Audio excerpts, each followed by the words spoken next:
আছে না, যে রাধে সে ভালো চুল বাঁধে, ঠিক তেমনই রাঁধতে জানলে যে কোনো জিনিস দিয়ে কিন্তু খুব মজাদার খাবার তৈরি করা যায়। ঠিক তেমনই হচ্ছে আজকে আমার এই রেসিপিটি।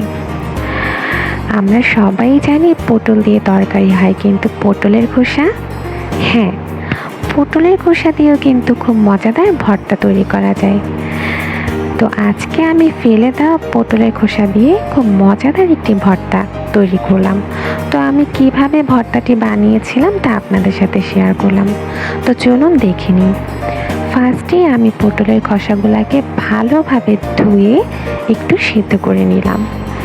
তারপর আমি একটি কড়াইয়ে একটু কাঁচামরিচ, একটু রসুন আর একটু পেঁয়াজ তেলে ভেজে নিলাম।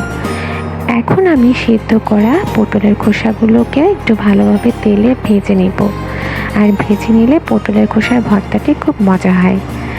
তো আমার এখন ভাজা হয়ে গেল পটলের খোসাগুলো। এখন আমি তা পাটায় পিষে নেব।